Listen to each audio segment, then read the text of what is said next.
Happy first episode of 2025. And we took a few weeks break for the holidays. Hope everybody had a great time and relaxed, and you're ready to get back after it in 2025. So anyway, today we're going to talk a little bit about micro wins. This is something I love to talk about, but I also know that other people don't so much. Some people don't like resolutions and goals. And so we're going to take a totally different approach today. So take a listen, see what you think. I'm interested to see, get some feedback on it. So first things, I was listening to a story the other day, and I heard about this kid who told a story that when he was 16, he got kicked out of school and life wasn't going in a really good trajectory. He said, lucky for him, he had a father who was a school principal, and he sat him down and said, son, I'm going to teach you something that will change your life. And so he didn't judge him. He didn't get after him. He said, I need to change your life. He could tell this kid needed a correction, I guess, at that point. So he said, sit down, grab a pad of paper. I want you to write all your goals. And so the kid wrote his goals down and said, go to college, play in the NBA, make a lot of money in business after my sports career, and all these different things. And so his dad said, okay, so here's what you have to do. You write this somewhere and you look at it every single day. That's it. That'll change your life. And his son was thinking, this is kind of crazy, but that's all I have to do and it'll change my life, whatever. But he did. He started looking at it every single morning. And when he read, go to college, graduate from college, he realized he had to start doing a better job at his high school work. And so he started getting better grades. And when he talked about playing in the NBA, he knew he had to work harder in practice and be a better teammate and all those sorts of things. So he didn't have an elaborate plan. He didn't write all these micro strategies and micro steps to get there. His dad just wanted him to think about the vision of his life. I thought that was really, really good, actually. More importantly, he said he got done with high school, got to college, wasn't getting much playing time on his team, and frankly, wasn't doing a good job in school. He was starting to fail and some of those things. He said he'd call up his dad. I think they talked every week, and his dad said, well, son, how you doing? And he said, I was honest with my dad. I said, Dad, not too well. I'm not doing great. He said, okay. He said, are you looking at your goals every single day? He said, no. He said, okay, son, I don't know how many times I've got to teach you this lesson, but I need you to listen to this now. This is going to make the difference. You need to read your goals every day, and I guarantee things will start looking up. So he did. And he said from that point on, the rest of his life, he always had his goals and he always looked at them.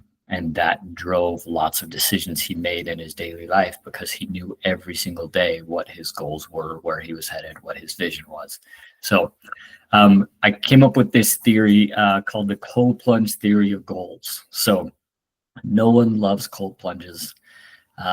You can debate the benefits and all those types of things. All I know is I can't stand it, but it's good for me to do some things I don't like sometimes and force myself to do it. So anyway, the way I kind of think about it is when I get in the water, my brain is thinking, I hate this, this is cold, but it's also thinking I can do anything for 3 minutes. And so that's kind of my theory is we can do anything for 30 days. And so that's my theory this year for goals. Is set goals, small goals, achievable goals for 30 days, and that's it. Can you do anything for 30 days? Yeah, I think you can.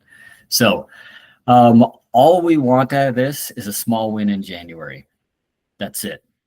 All we want to do is focus on winning January, and we'll worry about the rest of the year later.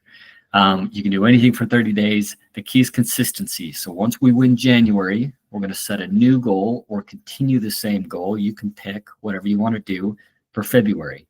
And then March, same thing. And so over the course of the year, the idea is we have 12 micro, very achievable goals. And at the end of the year, maybe we accomplish all 12. Maybe we don't. Maybe we only accomplish 8 or 9 out of the 12. But either way, we start recognizing that if I set a goal and I push towards it, I can make it happen. And I start chalking up wins. I start logging wins. And so that's the idea, is just start simple and start easy.